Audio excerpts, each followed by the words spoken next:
संविधान की रक्षा करना चाहते हैं, संविधान के रक्षक होंगे, और दूसरी तरफ वो लोग हैं जो संविधान की धज्जियां उड़ाना चाहते हैं। तो एक बार कभी हुआ होगा समुद्र मंथन, इस चुनाव में होने जा रहा है संविधान मंथन। मुझे खुशी है इस बात की कि गुड्डू जमाली जी के आने के बाद न केवल आजमगढ़ बल्कि पूरे उत्तर प्रदेश में एक नई ऊर्जा के साथ एक बड़ा संदेश जाने का काम कर रहा है। और हमें खुशी इस बात की भी है कि हमारा पीडीए परिवार बढ़ता चला जा रहा है। ये जो पीडीए परिवार है ये बढ़ता हुआ चला जा रहा है, और हम जितना परिवार बढ़ा लेंगे उतनी ही ताकत से 2024 में भारतीय जनता पार्टी को हराने का काम हम लोग मिलकर के करेंगे। मैं एक बार फिर गुड्डू जमाली साहब का, क्योंकि वो कारोबार भी करते हैं राजनीति और सेवा के साथ साथ, समाज के जो गरीब लोग हैं उनका दुख दर्द दूर करने का प्रयास करते हैं, हर समय उनके साथ तैयार खड़े रहते हैं, और वहीं वो कारोबार भी करते हैं। तो ये बात समझते हैं कि जो कारोबार करने वाले लोग हैं वो कभी भेदभाव नहीं कर सकते, ना धर्म का ना जाति का, क्योंकि कारोबार से लोग जुड़ते हैं। कोई भी कारोबार उठा करके देखने आप, उसमें सब लोग शामिल हैं। कारोबार करने वाला कभी भी भेदभाव नहीं कर सकता। इसलिए मुझे खुशी है इस बात की कि एक मजबूत नेता हमारी पार्टी में शामिल हो रहे हैं, उनका पूरा सम्मान करने का काम हम लोग करेंगे। इन्हीं शब्दों के साथ मैं गुड्डू जमाली साहब का और उनके बहुत सहयोगी समर्थक जो मुझे दिखाई दे रहे हैं, मैं देख रहा हूं कि हमारी पार्टी के साथी तो हैं ही खुश, लेकिन इस हॉल में मैं जिस तरफ भी देख रहा हूं, जिसको भी देख रहा हूं, हमसे ज्यादा खुश अगर कोई नजर आ रहा है तो यहाँ पंडाल में बैठे हुए गुड्डू जमाली के साथ के सहयोगी साथी हैं। मैं उनका भी बधाई और धन्यवाद देता हूं।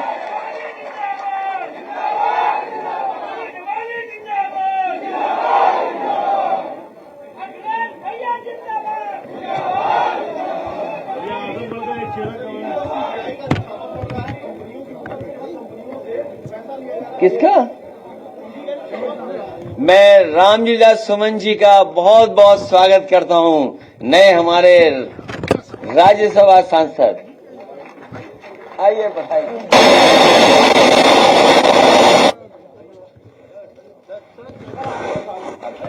यहाँ बीच में आओ, बीच में आओ, इधर आ जाइए।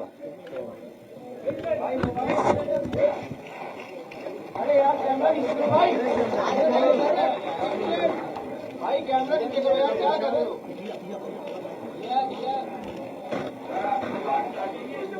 चलिए एक कुर्सी बना देना, एक कुर्सी बना देना। बैठा बैठा संग्राम, बैठा लो, आपको बैठा लो, इधर ही बैठा लो।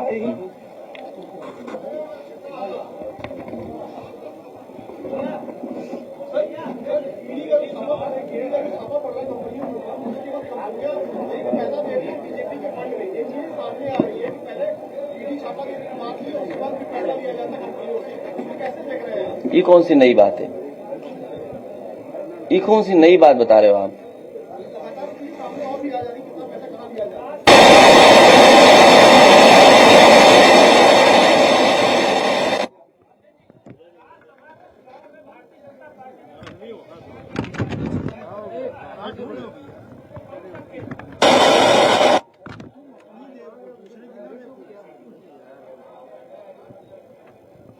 वो तो बता रहे थे कि अंतरात्मा से वोट दिया है। लगता तो ये कि अंतर खात्मा हो गया उनका।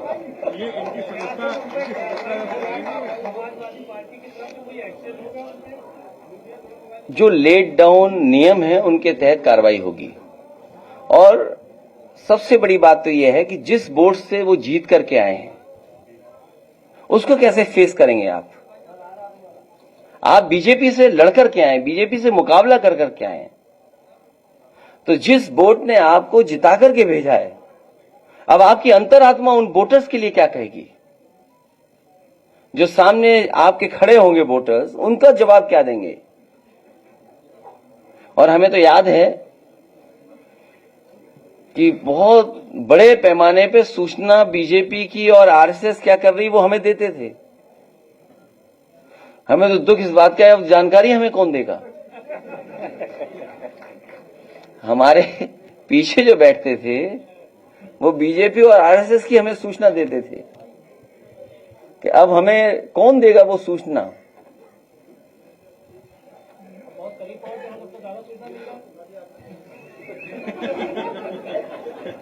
अभी कुछ मिलेगा उसका भी इंतजार है कि क्या पैकेज मिलेगा। आप सब अब मीडिया हाउसेस हैं, कॉर्पोरेट हाउसेस हो गए हैं, तो पैकेज क्या मिलेगा ये इसका इंतजार है सबको।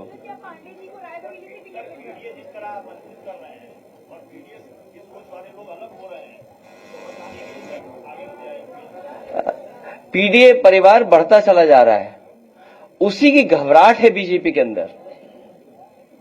आप सोचिए, सुल्तानपुर में एक डॉक्टर की हत्या हुई थी और किस तरीके से हत्या हुई थी उसकी,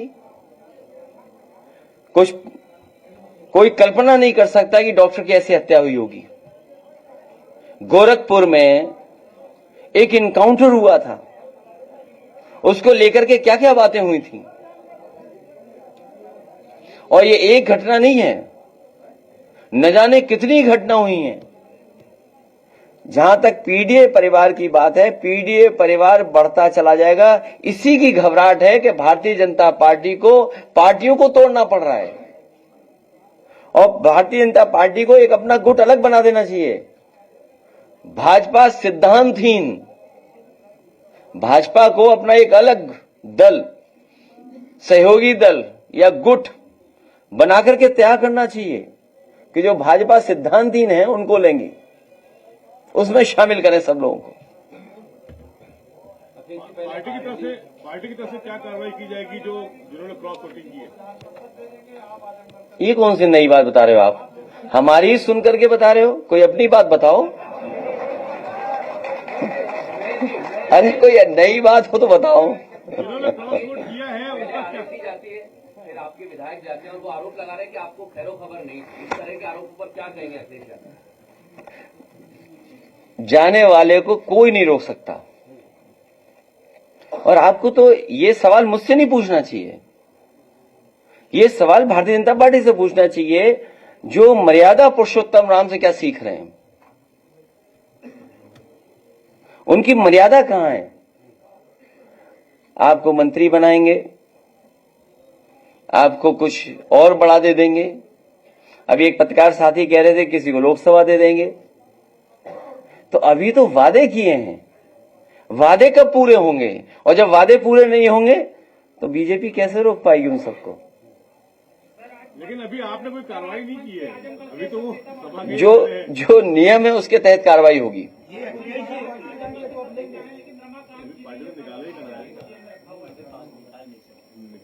उनके सामने जानबूझ करके भारतीय जनता पार्टी ने संकट पैदा किया है। क्या कुछ की वापसी की उम्मीद है? क्योंकि अभी आपने कोई कार्रवाई की नहीं है। आप भी यहीं रहते हो, हम भी यहीं रहते हैं। और सुभाषपा के दो लोग इधर आ गए, क्या पार्टी ज्वाइन करेंगे? नहीं, सवाल ये नहीं है। सवाल आप लोग पत्रकार साथियों, क्या पैकेज, जैसा दाना वैसा गाना।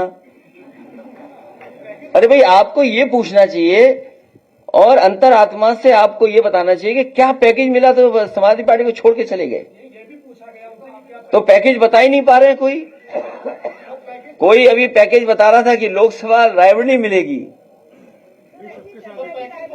तो अभी नहीं, अभी जब चुनाव हो जाएगा उस समय पता लगेगा कि किसको पैकेज मिला है कि कोई खाली हाथ लौटा है।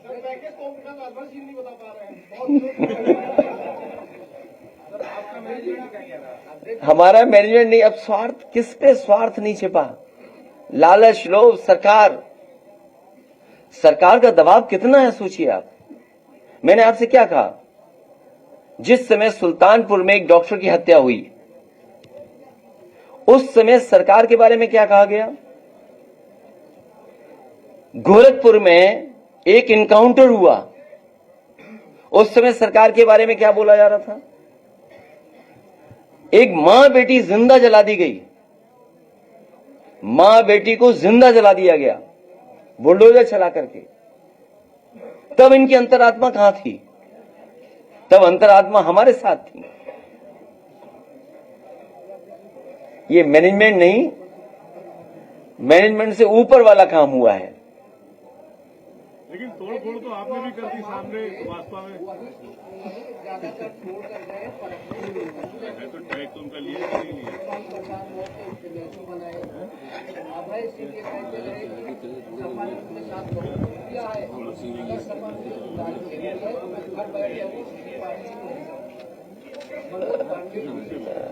आपको कुछ एजेंसीज के बारे में पता होगा। एसटीएफ एक एजेंसी है, कहीं असला पकड़ा गया था, कुछ एड्रेस कहां का था। तो कुछ लोग जान बचाने के लिए और कुछ लोग दबाव में और कुछ लोग सम्मान पाने के लिए गए हैं। हमें उम्मीद है उन्हें सम्मान जल्दी मिलेगा।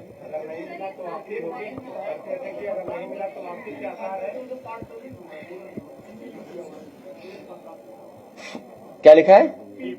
तो उन्होंने लिखा हुआ पार्शियल पेमेंट मतलब पार्शियल पेमेंट हुआ है, इसलिए मैं पीपी लिख के जा रहा हूं। एफपी नहीं लिखा उन्होंने, फुल पेमेंट। जो नियम है उसके तहत कार्रवाई। आप भी समझते हो नियम क्या है। भाई स्पीकर अगर चाहेगा तो कार्रवाई होगी, स्पीकर नहीं चाहेगा तो नहीं कार्रवाई होगी। लेकिन पार्टी की तरफ से भी कोई कार्रवाई नहीं की गई। अभी तो जनता कार्रवाई करेगी जब जनता के बीच में ही जाएंगे। आप ये चाहते हो कि हम आजाद कर दें उन्हें? अरे हम लोग, आप लोग चाहते हो हम लोग आजाद कर दें उनको? जो नियम है उसके तहत कार्रवाई होगी। और आपको भी नियम की सीमा पता है। अगर स्पीकर चाहेंगे तो कार्रवाई हो जाएगी।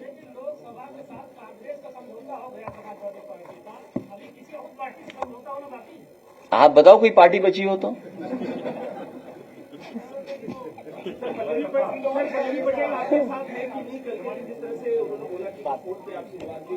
कोई विवाद नहीं हुआ। देखिए ऐसा है, कोई विवाद नहीं हुआ।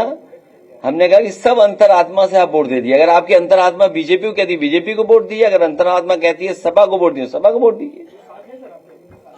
अब दूसरों से पूछना पड़ेगा वो हमारे साथ है कि नहीं है।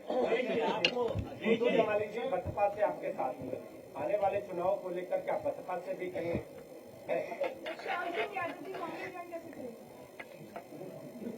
ये मुझे लगता है कि प्रेस दूसरों का समर्थन ज्यादा करती है। चीफ विप नया बन जाएगा। अखिलेश जी का पल्लवी जी ने आपके समर्थन में वोट किया, आपको भी बधाई दी, सुमन जी को बधाई दी, लेकिन योगी आदित्यनाथ को भी ट्वीट करके बधाई दी। इसका मतलब क्या निकालूं मैं? मुझे तो मतलब नहीं समझ में आ रहा है। अगर तीन तरफ ट्वीट हुआ है, ट्वीट हमारे लिए भी हुआ, ट्वीट तो नहीं है, एक्स पे लिखा होगा, तो क्या होगा? क्या मतलब निकालूं मैं? आप भी समझ रहे हो कि क्या मैं क्या सोच रहा हूँ।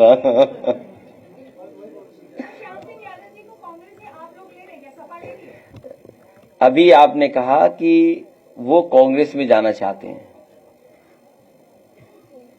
अगर कांग्रेस में जाना चाहते हैं तो अच्छी बात है।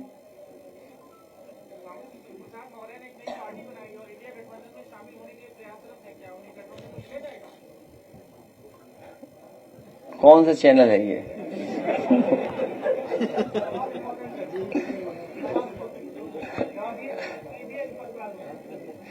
अब आप इस प्रेस कॉन्फ्रेंस को यहीं खत्म करिए।